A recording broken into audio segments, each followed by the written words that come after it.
At 2:34 p.m. on a Thursday afternoon, an HOA Karen made a $4.7 million mistake that would land her in federal prison for 12 years. And it all started with a single threatening letter about my electric bill. The sound I'll never forget, her manicured fingernail tapping against my front door, each knock echoing through my grandfather's house like a countdown to her own destruction. That rhythmic tapping was the moment Patricia Vanderbilt Chen went from HOA president to federal felon in one conversation. See, while I was quietly running a multi-state utility company, this power-hungry suburban dictator decided my modest lifestyle needed correcting. What she didn't know, that utility company she threatened to call, I owned it. The power she threatened to cut, mine to control. And I'm the kind of CEO who specializes in exposing corruption at every level.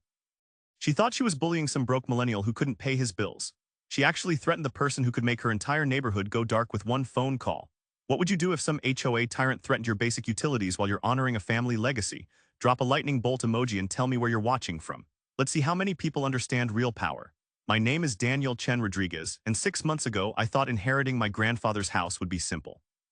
Boy, was I wrong. Oakmont Hills, picture-perfect suburban nightmare where every lawn is exactly 2.5 inches, sprinkler systems run on synchronized schedules, and the smell of privilege can't mask the stench of entitlement. HOA dues $275 a month for community excellence. Translation, paying some control freak to police your existence. I'm the CEO of Cascade Energy Solutions, a utility company serving 340,000 customers across 4 states. Grandpa Miguel's house was supposed to be my sanctuary, a place to remember the man who raised me after my parents died in a plane crash when I was 9. That house still smells like his cigars and old books. Every creaky step holds memories of him teaching me that real power comes from service, not control. Mijo, he'd say, you take care of people first, profit second. That's how you build something that lasts. Enter Patricia Vanderbilt Chen. Picture a 58-year-old former corporate attorney who drives a silver Mercedes and treats HOA bylaws like constitutional amendments.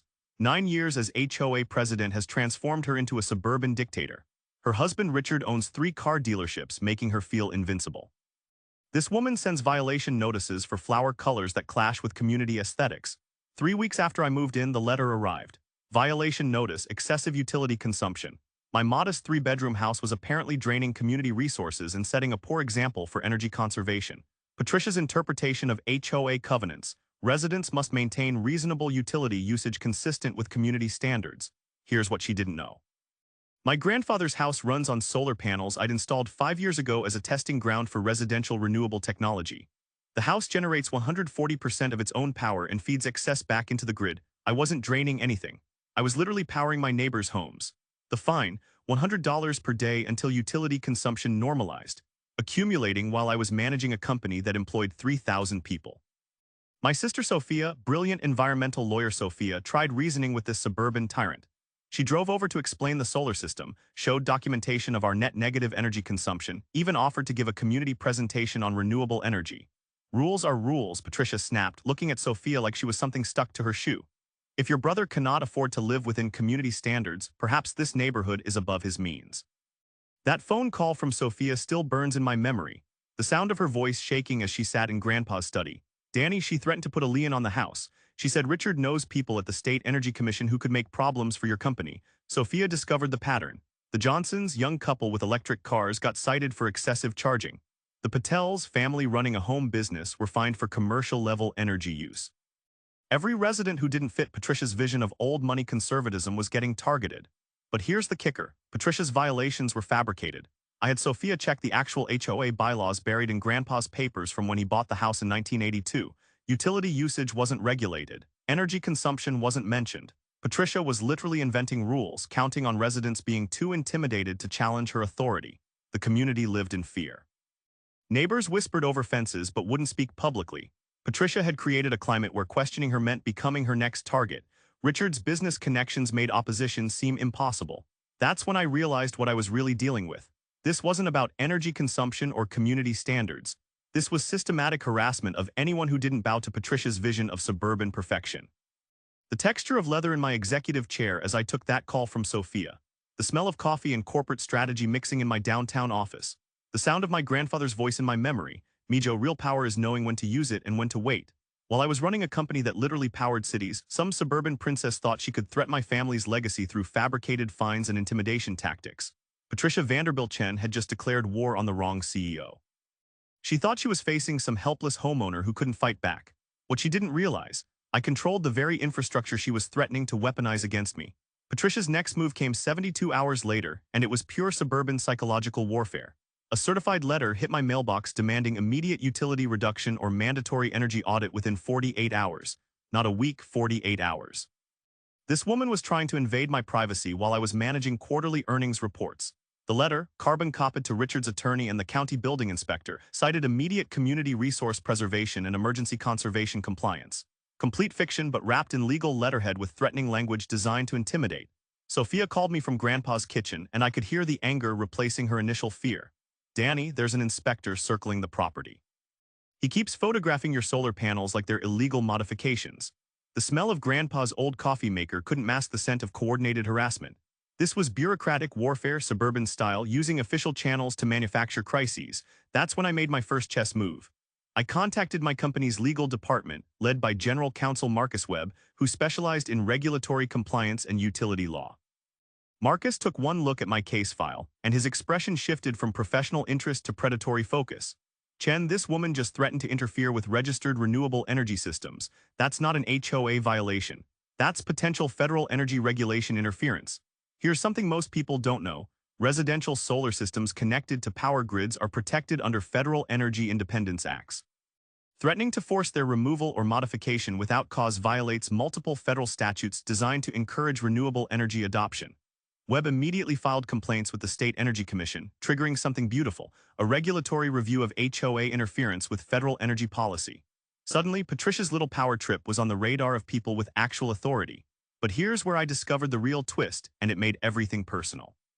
Sophia started digging through Grandpa's old HOA documents, and buried in a stack of meeting minutes from 2018, she found a smoking gun. A proposal from Patricia to the County Planning Commission recommending against renewable energy incentives in Oakmont Hills because solar panels and wind systems create visual blight inconsistent with community character standards. Translation: she'd been trying to block clean energy adoption in our neighborhood for years. The texture of aged paper crumbling between Sophia's fingers as she photographed evidence. The sound of her sharp intake of breath when she realized the scope of Patricia's agenda. Danny, she's been systematically blocking every environmental improvement in this community. The Hendersons were denied permission for a rain garden. The Washingtons got violations for composting bins. This wasn't random HOA tyranny. This was organized resistance to environmental progress with political backing. See, Richard had development interests in traditional energy sectors. Natural gas stations, conventional power infrastructure, investments that renewable energy threatened. Families adopting solar power and electric vehicles hurt his business model and Patricia's vision of a community dependent on traditional utilities. Sophia's lawyer instincts kicked into overdrive. She started reaching out to other targeted families, building a network of documentation. Every fabricated violation, every threatening letter, every attempt to block environmental improvements. She was accidentally building a federal case. But Patricia escalated again, and this time she crossed a line that would haunt her. The sound of expensive heels clicking on my driveway echoed through Sophia's phone as Patricia conducted her own inspection of Grandpa's house. She was documenting every detail, photographing my solar panels from multiple angles, measuring roof installations with a laser device. Your grandfather's legacy doesn't excuse you from community compliance, she told Sophia with that condescending tone that makes you want to introduce privilege to reality. Perhaps your family should consider whether this neighborhood aligns with your values. Code words for we don't want your kind here. My counterpunch was swift and professionally devastating. I activated something Patricia never saw coming. A comprehensive energy audit of the entire Oakmont Hills community, conducted by my company's efficiency division as part of our community outreach program. The data was beautiful. Patricia's own house consumed 340% more energy than community average, running multiple heated pools, saunas, and climate-controlled garages for Richard's car collection. She was lecturing me about conservation while living like energy didn't matter. When my VP of Operations, Jennifer Park, saw that some HOA dictator was harassing the CEO over fabricated energy violations while running a personal power plant, her response was beautifully direct. Chen, how badly do you want to embarrass this woman? The truth was about to introduce Patricia Vanderbilt Chen to consequences she never imagined. Patricia's next move was pure desperation wrapped in legal threats, and it nearly destroyed my company's community reputation. 5 days after my energy audit request, she hired Westwood Environmental Consulting to conduct a hostile review of my solar installation, claiming potential safety hazards and community risk factors. 2 consultants in official vests photographed my roof like it was a crime scene, documenting every panel, every wire, every connection.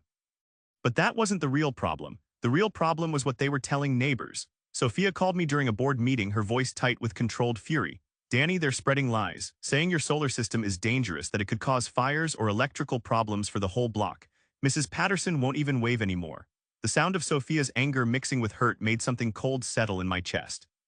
These people were destroying my family's reputation while I was trying to honor Grandpa's memory. My response had to be calculated, but I was managing a publicly traded company with shareholders and regulatory oversight. I contacted Jennifer during my next strategy session, explaining how private consultants were spreading misinformation about federally approved renewable energy systems. Her response wasn't what I expected. Chen, this is delicate. If we come in too aggressive, we look like a corporation bullying residents. We need them to expose themselves. The twist came when I accessed my solar system's monitoring data. Modern renewable installations have more tracking technology than most corporate buildings. Performance metrics, safety sensors, grid integration data, automatic reporting to utility companies. The data revealed something that made my executive training kick into high gear. Patricia's consultants weren't just documenting violations. At 11:23 p.m., security footage showed them attempting to access my electrical panel, photographing grid connection equipment, even trying to disconnect safety systems. They were trying to sabotage federally protected renewable energy infrastructure. But here's what really concerned me: they weren't working alone. The footage showed Patricia pointing out specific components to consultants who were taking detailed photographs of utility company equipment. She was coordinating interference with critical energy infrastructure. The community dynamics were crumbling, and Sophia was paying the price.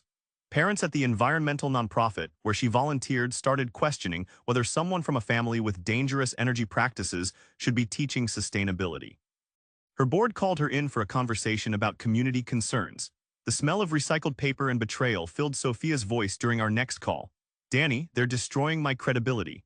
Patricia told the nonprofit board that our family prioritizes cost-cutting over safety. She's using my volunteer work against me. That's when I realized this wasn't just about my property anymore. They were systematically destroying my family's reputation, and I was constrained by corporate responsibility and public image concerns. The texture of helplessness tastes like expensive coffee and rage, sitting in a corner office with the power to light entire cities while some suburban terrorist dismantled my sister's life. Patricia's consultants escalated by approaching Sophia directly. The lead consultant, some failed engineer with credentials from a diploma mill, cornered her at the grocery store. "Ma'am, we need to discuss your brother's energy systems," he said, blocking her path to her car. "That installation poses risks to community electrical infrastructure. We need documentation of his utility company connections." Sophia, bless her legal instincts, started recording on her phone. "Are you suggesting my brother, who runs a licensed utility company, doesn't understand electrical safety?" The consultant stepped closer, invasion of personal space designed to intimidate. "Corporate executives sometimes cut corners on personal properties. We're ensuring community protection." They were painting me as a reckless CEO who endangered neighbors to save money. Classic corporate villain narrative wrapped in safety language. But Sophia's recording captured something beautiful. The consultant admitting they were investigating my utility company connections. That statement just became evidence in a corporate interference case. My counterpunch came through channels Patricia never anticipated. Jennifer contacted Westwood Environmental's licensing board, informing them their consultants were conducting unauthorized investigations of utility company executives and spreading misinformation about federally approved systems. The consultants vanished overnight, but their consulting firm now faced regulatory investigation for corporate espionage activities. Patricia's response to losing her experts was pure panic. She filed emergency complaints with every agency imaginable: building department, fire marshal, environmental protection, even Homeland Security, claiming my solar panels posed terrorism risks. She just created a paper trail documenting her obsession with destroying my family. The war was escalating, and I was constrained by corporate ethics and public responsibility while my family took casualties. But Patricia had no idea she just triggered protocols that would bring the full weight of federal energy regulation and corporate legal power down on her suburban kingdom.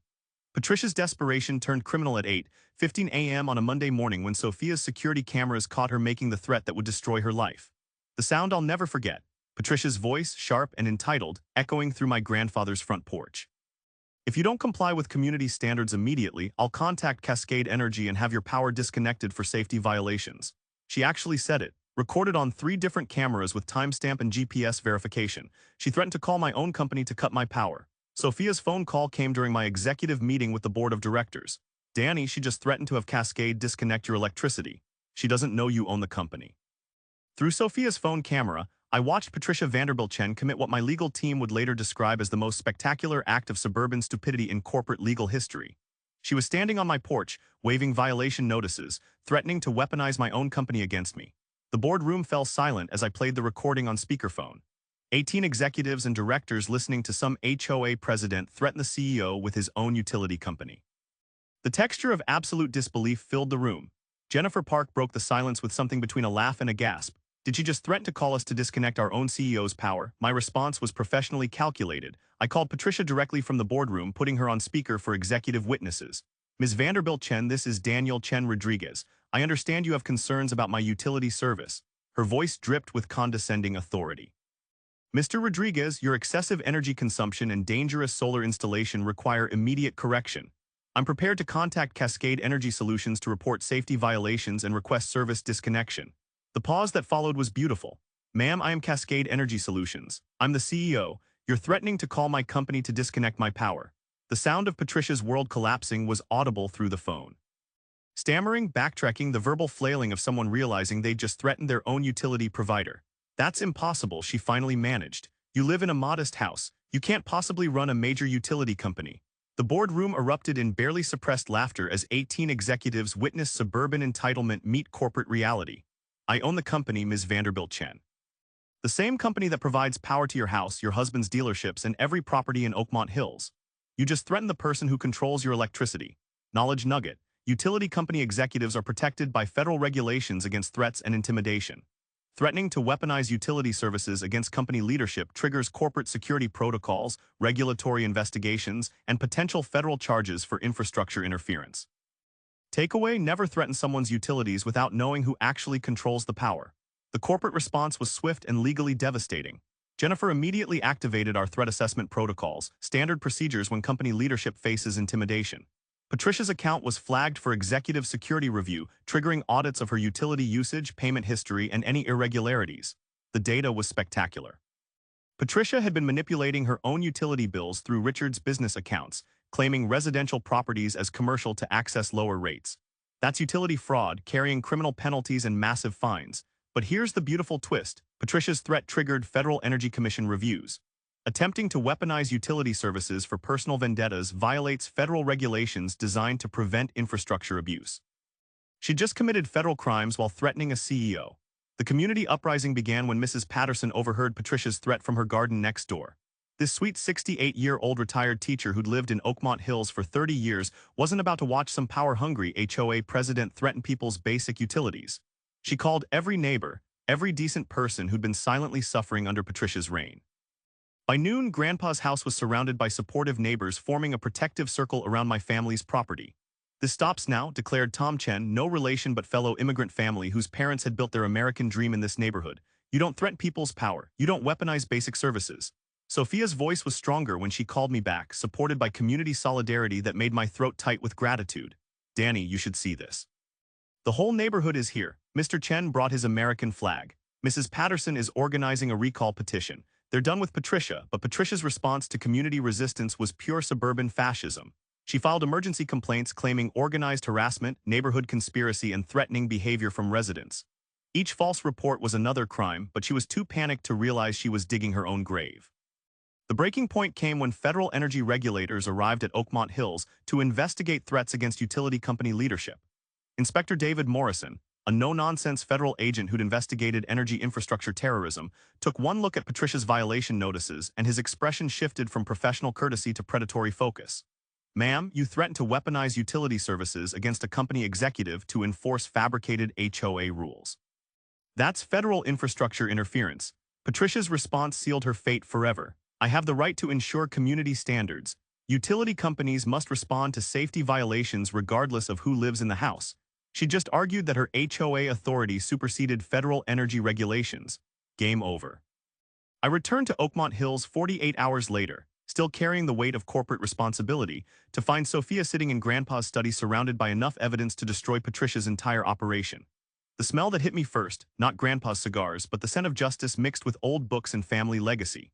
Danny, you need to see this before the feds get here, Sophia said, her legal mind having transformed her into a formidable investigator. I found something that changes everything. The files contained 3 years of HOA financial records, meeting minutes, and correspondence that Sophia had obtained through public records requests and resident cooperation. But buried in the stack was a document that made my corporate training kick into overdrive. A contract between Vanderbilt Development Holdings and Conventional Energy Partners dated 8 months before I inherited Grandpa's house. The subject line read, Oakmont Hills Energy Infrastructure Modernization and Exclusive Service Agreements. Danny, they weren't just harassing renewable energy families randomly, Sophia whispered, her lawyer instincts in full force. They were systematically blocking clean energy adoption to protect Richard's conventional energy investments. The texture of corporate conspiracy felt familiar from my business experience. This was market manipulation disguised as community governance. Richard's company had negotiated exclusive agreements with traditional utility providers, receiving kickbacks for maintaining community dependence on conventional energy. Every solar panel, every electric car charger, every renewable energy system threatened those profit streams. Look at the target list, Sophia said, pointing to an appendix that made me want to call our corporate attorneys immediately. Every family with solar panels, electric vehicles, or energy-efficient upgrades. All marked for HOA enforcement action and community pressure campaigns. The Chens, the Patels, Grandpa Miguel, all targets in a coordinated campaign to suppress renewable energy adoption for corporate profit. But here's the revelation that made everything personal. Patricia had been fabricating safety violations to justify blocking renewable energy. Sophia showed me the original 1982 HOA bylaws, the real ones, not Patricia's modified versions. Solar installations weren't just allowed, they were encouraged under environmental improvement provisions. Danny, she rewrote the rules and counted on people not checking original documents, Sophia said, her voice gaining strength. But there's more. The HOA financial records revealed systematic embezzlement. Over 4 years, $340,000 in community funds had been diverted to Richard's companies through fabricated infrastructure improvement contracts and energy consulting fees for work that never happened. Knowledge nugget.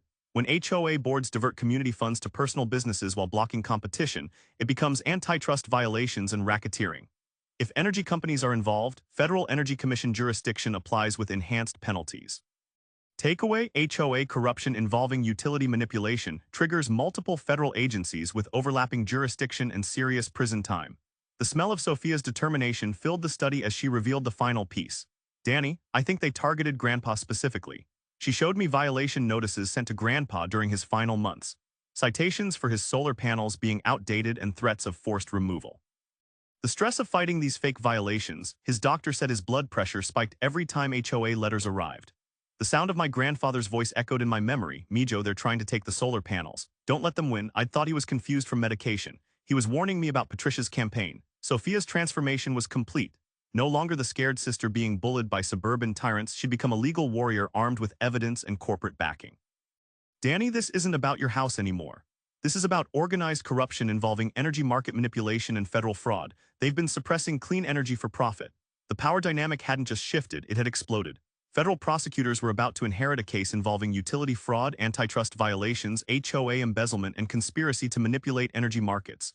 But the real revelation: I wasn't fighting for my property anymore. I was fighting for my grandfather's vision of sustainable living and every family they'd prevented from adopting renewable energy. The war had just become about environmental justice in ways Patricia never imagined. The war room materialized in Grandpa's study within 72 hours, and the symbolism wasn't lost on me. We were planning the destruction of energy market corruption in the same space where he designed his solar system. Sophia had transformed into something extraordinary. The frightened sister was gone, replaced by a legal strategist coordinating between federal prosecutors, energy regulators, and environmental advocacy groups. The smell of serious federal business, strong coffee, and legal documents had replaced Grandpa's cigar smoke forever. Jennifer Park arrived with 2 federal prosecutors and enough corporate legal firepower to dismantle Fortune 500 companies. Assistant U.S. Attorney Michael Torres spread Sophia's evidence across every surface, shaking his head in amazement. Chen, I've prosecuted energy market manipulation by international corporations with less documentation than this. That's when he explained something that made my CEO training click into place. In business school, they taught us about antitrust law and market manipulation. At the time, I thought it was just for massive corporate conspiracies. Turns out when suburban power brokers engage in systematic suppression of competing energy sources for personal profit, they commit federal crimes with decades of prison time. Sophia's evidence showed a pattern of criminal enterprise, embezzlement, fraud, antitrust violations, all coordinated between Richard's Energy Investments and Patricia's HOA authority. Federal Energy Commission jurisdiction applied because utility services were involved, triggering enhanced penalties. The allies gathering in Grandpa's study looked like an environmental justice movement. Tom Chen brought documentation from other renewable energy families who'd been harassed. Mrs. Patterson contributed surveillance of Patricia's midnight meetings with Richard's business partners. Sophia's environmental nonprofit provided media expertise and national advocacy network connections. The sound of Sophia's confident voice coordinating federal operations filled rooms where Grandpa once explained how solar panels would change the world. Watching my sister command prosecutors and corporate executives made something proud and fierce bloom in my chest. The financial warfare strategy was personal for Sophia. She'd spent weeks analyzing HOA records, her legal mind recognizing patterns that reminded her of the corporate fraud cases she'd studied in law school. The systematic embezzlement wasn't just theft, it was a betrayal of community trust that offended her sense of justice. "Danny, remember when Grandpa used to balance his solar savings on the same desk?" Sophia said, pointing to forensic accountant spreadsheets showing $340,000 in diverted HOA funds. "He taught us that stealing from your community was the worst kind of crime." Forensic accountant James Wilson explained how Richard's scheme worked. Exclusive utility agreements with kickback provisions, then using HOA authority to prevent competition from renewable energy. Classic market manipulation disguised as community governance. Sophia had discovered email correspondence between Richard and conventional energy partners discussing displacement timelines for solar installations they didn't control. The texture of corporate corruption was visceral. These people had planned to eliminate Grandpa's solar legacy before he even died. The regulatory assault combined my corporate resources with federal authority. Energy Commission investigations, antitrust division reviews, SEC inquiries into Richard's business practices. Mrs. Patterson's documentation became evidence. Tom Chen's testimony provided victim impact. Sophia's house served as coordination headquarters. The recall election strategy came from community organizing principles. Most people don't realize HOA boards can be removed immediately when criminal activity is discovered, typically requiring emergency resident meetings with simple majority votes. Sophia's door-to-door campaign revealed the scope of Patricia's corruption. The Johnsons had documentation of renewable energy blocking. The Patels had records of utility manipulation. The elderly Kowalskis had been prevented from installing energy-efficient windows through fabricated architectural violations. Within 96 hours, Sophia collected signatures from 73% of Oakmont Hills residents demanding immediate board removal and criminal investigation. The smell of victory was mixing with Grandpa's memory. Media strategy leveraged my company's public relations expertise. Energy market manipulation stories went viral in environmental communities, generating congressional attention. 5 representatives requested federal briefings on HOA suppression of renewable energy adoption. The antitrust violations were CEO-level serious. Richard's exclusive utility agreements violated federal competition laws by creating artificial monopolies and suppressing consumer choice in energy services. From my corporate experience, I knew antitrust cases were federal prosecutors' favorite charges because they're easy to prove and carry massive penalties. Environmental attorneys joined our coalition after reviewing suppression patterns. Systematic blocking of renewable energy violated federal environmental protection laws and state clean energy mandates worth tens of millions in damages. Sophia's election as interim HOA president happened by unanimous vote at an emergency residence meeting. Her first act was terminating all exclusive utility agreements and welcoming renewable energy systems. Watching her take the gavel in the same community center where Patricia had suppressed environmental progress, that was justice served with solar power. The stakes had evolved beyond personal vengeance. This case was becoming a national model for prosecuting energy market corruption, protecting renewable energy adoption, and proving that communities could defeat corporate manipulation. But Patricia and Richard had no idea the net was closing with federal and corporate precision. Patricia's desperation turned criminal at 4:42 a.m. when Sophia's infrared cameras caught her in our backyard, frantically destroying HOA financial records behind Grandpa's old workshop. The acrid smell of burning paper and lighter fluid drifted through Sophia's bedroom window, mixing with the scent of panic that seemed to follow Patricia everywhere now. She was hunched over a metal barrel like some desperate criminal feeding documents to flames with shaking hands. "Danny, she's destroying evidence in our yard," Sophia whispered into her phone, watching through her window as Patricia fumbled with matches in the darkness. "She's actually burning financial records while under federal investigation."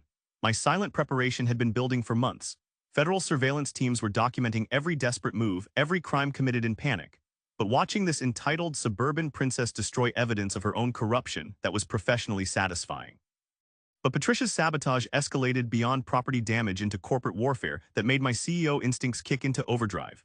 Sophia discovered her car vandalized the next morning, all 4 tires slashed. corporate scum spray-painted across the windshield in dripping red letters. The sound of broken glass crunching under Sophia's feet as she circled the damage made something cold and calculating settle in my executive mindset. The texture of corporate threat assessment was familiar from my security training. Watching enemies attack people you can't personally protect, but this wasn't some business rival. This was suburban terrorism against my family. My counter move was corporately devastating. I activated Cascade Energy's executive protection protocols, assigning professional security to Sophia and other witness families. Not obvious guards, but trained personnel who could blend into morning routines and coffee shop visits. Patricia's surveillance was now being monitored by people with corporate security clearances and arrest authority. The community response was beautiful. Tom Chen organized neighborhood watch patrols that made Patricia's midnight visits impossible. The sound of protective neighbors on patrol at 3 a.m. became the new soundtrack. Mrs. Patterson's kitchen became coordination central, organizing protection schedules over homemade cookies and righteous fury. But Richard's desperation revealed corruption deeper than we'd imagined. Sophia discovered city council recordings where Richard had pressured the Utilities Commission to reject renewable energy incentives. His arrogant voice echoing through Sophia's laptop made my corporate training memories click into place. In business school, they taught us about public corruption and regulatory capture. When business owners use political influence to manipulate utility markets for personal profit, it becomes federal public corruption with massive sentences. These solar people are destroying traditional energy investments. Richard's recorded voice dripped with entitlement. Their panels and batteries affect market stability and energy sector profitability. That recording just became Exhibit A in a federal corruption case. Patricia's bribery attempt was captured on federal surveillance. She approached Sophia outside the environmental nonprofit, envelope bulging with cash, her designer perfume unable to mask the stench of desperation. "This is $75,000 for your family," Patricia said, hands trembling as she pushed the envelope toward Sophia. "Environmental activists deserve better causes anyway. Take this money. Find a different battle to fight." Sophia, bless her legal instincts, kept recording on her phone while federal agents monitored from unmarked vehicles. From my corporate compliance training, I knew attempted witness bribery in federal investigations carries 10-year mandatory minimums. But Patricia wasn't done committing federal felonies. She actually tried bribing federal energy regulators. Through some lobbyists she'd hired with embezzled HOA funds, Patricia attempted to offer regulators money to make this renewable energy situation disappear. The texture of pure stupidity was almost refreshing. She thought federal regulators were as corrupt as her suburban kingdom. Federal regulators don't just refuse bribes, they document them, record them, and add them to case files, ensuring decades in federal prison. Richard's political allies started fleeing like executives from a collapsing company. The mayor publicly distanced himself. City council members demanded Richard's resignation. His energy company's partnerships dissolved when corruption allegations hit national media. The smell of expensive cologne couldn't mask Richard's panic during emergency board meetings. He tried using political connections to discredit federal investigations, claiming outside environmental extremists were targeting successful local businesses. Every abuse of influence was being documented by federal agents who specialized in public corruption. Sophia started receiving death threats, anonymous notes under her windshield, distorted voicemails warning that accidents happen to activists who don't mind their own business. The sound of Sophia's voice cracking during those threatening calls made something protective and fierce roar to life in my chest. But my response was calculated corporate precision. Threatening witnesses in federal investigations triggers FBI terrorism task forces. Every anonymous threat was being traced through phone records, handwriting analysis, and digital forensics that would make corporate security jealous. Patricia's final desperate move was filing false regulatory complaints claiming Sophia was mentally unstable and planning violent retaliation against community leaders. She actually told energy regulators that environmental extremists were forming radical groups in Oakmont Hills. Filing false reports about federal witnesses during active investigations isn't local drama, it's federal obstruction of justice with terrorism enhancements. The beauty of federal patience was watching Patricia destroy herself one crime at a time, while methodical agents built cases ensuring she'd never threaten another family's power. Patricia's final desperate gambit was a full-scale media campaign that revealed the true scope of her energy market corruption network. The attack hit my company first. Anonymous complaints flooded the State Utilities Commission, claiming Cascade Energy was retaliating against customers through selective service and creating unsafe conditions for traditional energy consumers. The sound of my VP of Communications panicking during her phone call made my hands clench into fists. "Chen, they're trying to destroy our reputation," she said from our crisis management center. "Customers are demanding explanations." The commission called emergency hearings about our business practices. That's when I discovered Patricia had hired Morrison Strategic Communications, the same PR firm that whitewashes energy companies after environmental disasters. They were painting Cascade Energy as a rogue utility weaponizing power against innocent communities. The texture of manufactured corporate attacks felt different from business competition. This was personal warfare designed to destroy my family's company, not just our house. My silent preparation had been years in the making, and my company's documentation systems had captured everything. Every legitimate business practice, every regulatory compliance record, every customer service excellence metric. But the smear campaign revealed something that made my CEO experience kick into overdrive. Patricia hadn't been working alone. She'd coordinated with utility companies in 6 states to develop model policies for suppressing residential renewable energy adoption that threatened traditional power monopolies. This wasn't random HOA harassment. This was systematic market manipulation being exported nationwide. From my antitrust training, I knew conspiracy cases that cross state lines and involve energy markets trigger massive federal investigations. When corporations coordinate to suppress competition and consumer choice, it becomes organized crime with RICO implications. Sophia's counterpunch was beautifully devastating. Environmental advocacy groups organized protests that filled state capitol steps with citizens demanding renewable energy protection and corporate accountability. The sound of thousands chanting clean energy is our right echoed across news coverage that went national. These families understood market freedom better than corrupt executives. But Patricia's desperation reached corporate insanity when she hired investigators to surveil my company's operations. They infiltrated shareholder meetings, photographed executive discussions, documented our renewable energy strategies, even tracked my business travel. The sound of corporate espionage equipment clicking outside boardrooms made something primal and protective roar to life in my executive mindset. Sophia discovered listening devices planted in my company's public areas during routine security sweeps. 5 separate surveillance gadgets, all traceable to Morrison Strategic through federal purchase records. The beauty of corporate security law is its clarity about industrial espionage. During my compliance training, they'd hammered home that unauthorized surveillance of utility company operations triggers federal infrastructure protection laws with 20-year sentences when it involves market manipulation. But planting devices in energy company facilities crosses into economic terrorism territory with enhanced penalties. Jennifer Park's response was swift and federally devastating. The FBI's Economic Crimes Division took over our case, treating corporate surveillance as potential infrastructure terrorism. Suddenly, Patricia's suburban harassment was being investigated by people who hunt international corporate criminals. The media explosion reached national levels when environmental networks discovered our story. Congressional representatives started demanding answers about systematic corporate suppression of renewable energy adoption. The smell of national attention was like oxygen on Patricia's carefully constructed energy market manipulation. NPR called for interviews. The Wall Street Journal ran front-page coverage of suburban corruption threatening clean energy transition. Environmental magazines featured our battle as David versus Goliath corporate warfare. Richard's energy empire died publicly during a live broadcast utilities commission hearing.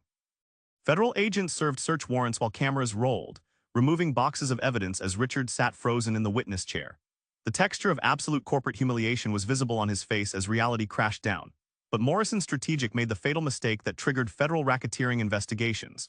They published an industry white paper claiming residential renewable energy created grid instability, market disruption, and economic threats to energy sector jobs.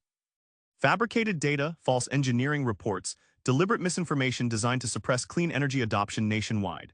Sophia was reading the white paper when I saw her environmental passion transform into righteous fury. Danny, they just attacked every family in America trying to adopt clean energy with lies designed to protect corporate monopolies. Publishing false information to suppress renewable energy markets violates Federal Trade Commission regulations. When it's coordinated across multiple states for corporate profit, it becomes racketeering with antitrust conspiracy enhancements worth billions in damages. The federal investigation exploded across 23 states as other families came forward with similar suppression stories. Sophia's documentation methods became the model for federal prosecutors building RICO cases against energy market manipulation networks. Sophia started receiving support emails from environmental advocates nationwide, sharing stories of HOA blocking, utility company resistance, and systematic attempts to prevent renewable energy adoption in communities. The sound of Sophia's increasingly passionate voice coordinating with federal prosecutors filled rooms where Grandpa once dreamed of solar-powered futures. My sister had evolved from victim to national advocate for clean energy rights. They thought they were fighting one family and one small utility company, Sophia said, surrounded by federal case files documenting nationwide market manipulation. They were actually declaring war on America's clean energy future. The public reckoning was about to arrive, and it would be federally spectacular with environmental justice implications. The Oakmont Hills Community Center had never seen anything like this. Packed beyond capacity with federal agents lining the walls, news cameras from 9 stations, and environmental advocates from across 6 states who traveled to witness energy market justice. The smell of righteous fury mixed with anticipation and the electric tension of federal law enforcement about to demonstrate why you don't manipulate utility markets. Congressional representatives sat in the front row, taking notes for upcoming hearings on corporate suppression of renewable energy adoption. Patricia arrived in her silver Mercedes, pulling up to a gauntlet of protesters holding signs reading "Clean energy is our right" and "Prosecute energy market criminals." The sound of her designer heels clicking across asphalt was drowned out by environmental advocates chanting "Power to the people," directed at my family, not her. She entered like a deposed dictator, making a final stand, Richard shuffling behind with the broken posture of a man facing federal prison and corporate destruction. The texture of pure panic radiated from both of them as they confronted a room full of families and federal agencies they'd systematically betrayed. Sophia took the podium first. No longer the frightened sister being bullied by suburban tyrants, she'd evolved into something powerful, a national environmental advocate whose voice now carried the authority of federal backing and congressional attention. For 4 years, these people used their positions to wage war against clean energy adoption. Sophia began, her words echoing through speakers broadcasting live across environmental networks. They manipulated markets, embezzled funds, and coordinated suppression campaigns that violated every principle of fair competition and environmental progress. Applause thundered through the community center, shaking the windows as the crowd erupted in support. Federal prosecutor Michael Torres stepped forward with evidence boxes representing months of investigation into what he called organized energy market corruption. His voice carried the weight of federal authority that makes corporate criminals realize their schemes are over.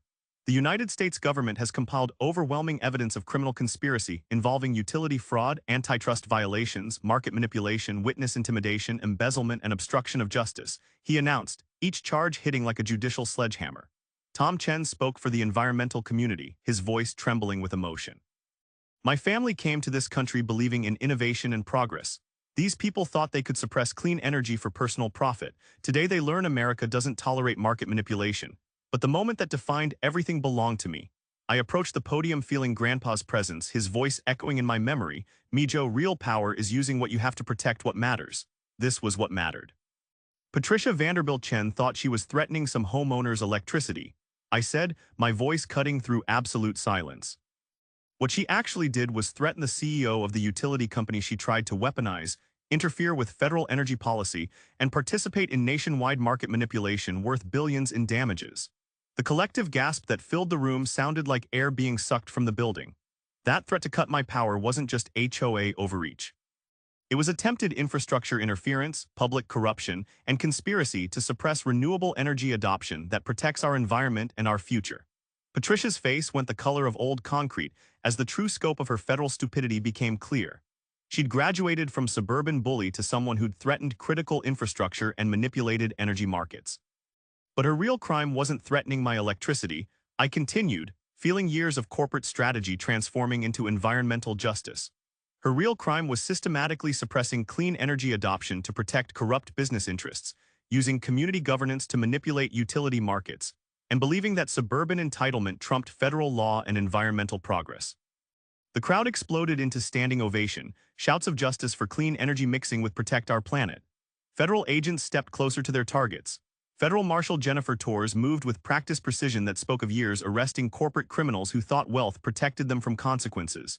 She approached Patricia's seat with handcuffs and the kind of federal authority that can't be bought or manipulated. Patricia Vanderbilt Chen, you're under arrest for conspiracy to manipulate energy markets, interference with federal energy policy, embezzlement of community funds, witness intimidation, obstruction of federal justice, and racketeering. The sound of handcuffs clicking shut echoed through speakers as cameras captured the moment energy market corruption met federal consequences. Patricia's expression shifted from defiance to the dawning realization that her corporate connections couldn't protect her from federal prison. Richard tried fleeing through the back exit like the coward he'd always been, but ran straight into federal agents who'd anticipated exactly that move. His arrest was less dramatic, but equally satisfying, watching market manipulation meet accountability in real time. The federal protection of energy infrastructure and markets had become brutally educational. These aren't just business disputes, they're federal crimes carrying decades in prison. When corporate criminals interfere with renewable energy adoption and utility operations, they discover that market manipulation meets federal consequences with mathematical precision. Sophia was interviewed live by national environmental media. Her transformation from terrorized sister to clean energy advocate inspiring congressional legislation. This proves that suppressing renewable energy for profit is federal crime, she told cameras broadcasting to millions. No HOA board, no matter how corrupt, can block America's clean energy future. The taste of victory was sweeter than every memory of Grandpa's dreams, mixed with the satisfaction of watching market manipulators discover that federal law protects environmental progress. 2 years later, I stood in Grandpa's study reading the final sentencing report, and I could almost hear his voice saying justice served with solar power, Mijo. Patricia received 12 years in federal prison with no parole, plus $4.7 million in restitution to affected families and environmental restoration funds. The federal judge's words became legendary in energy law circles. Your systematic suppression of renewable energy adoption represents corporate terrorism disguised as community governance. This court will not tolerate market manipulation that threatens our environmental future. Richard got 10 years with lifetime prohibition from energy sector business. His corporate empire collapsed completely, with $8.3 million in antitrust settlements ensuring every family they'd blocked from clean energy received compensation and installation assistance. But the real victory was watching our neighborhood transform from a place of suppression into a model renewable energy community. Sophia revolutionized HOA governance as president, implementing bylaws that became the national standard for environmental protection. The smell of clean energy progress replaced the stale air of corruption as she unveiled the Oakmont Hills Renewable Energy Bill of Rights, federal environmental protections written into community law. The Clean Energy Memorial Park sits where Patricia's house once stood, seized through federal asset forfeiture and transformed by community vote. Children now play on solar-powered equipment where market manipulation once lived, their laughter echoing across sustainable landscaping. The Rodriguez Foundation for Renewable Energy Rights became Sophia's life work. She left her nonprofit to help families nationwide fight energy market suppression, using our case as the blueprint for federal prosecution. Her documentation methods are now taught at environmental law schools. Grandpa's house evolved into the National Center for Community Energy Justice. The study where he designed his solar system now hosts strategy sessions with congressional staffers, environmental attorneys, and families fighting their own clean energy battles. The practical impact exceeded every hope. Congressional legislation now requires HOA transparency on energy policies and protects renewable energy adoption from local suppression. The Miguel Rodriguez Clean Energy Protection Act provides federal oversight with criminal penalties for market manipulation. Knowledge most people never learn became our gift to American families. Renewable energy systems have federal protections that override local restrictions. HOA boards cannot block environmentally beneficial improvements. And energy market manipulation is organized crime punishable by decades in prison.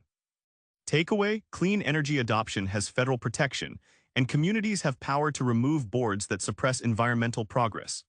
The National Energy Market Corruption Database documented over 600 similar cases since our story went viral, triggering federal investigations that protected thousands of families' rights to adopt renewable energy. Property values in Oakmont Hills increased 47% after corruption elimination and renewable energy adoption, proving that environmental progress is profitable and sustainable governance attracts quality residents. Environmental families now specifically seek our community, knowing they'll be supported and celebrated. Sophia's transformation brought unexpected joy. She married federal prosecutor Michael Torres, who'd helped build our case. Their wedding reception filled the community center where we'd watched environmental justice delivered live, powered entirely by renewable energy.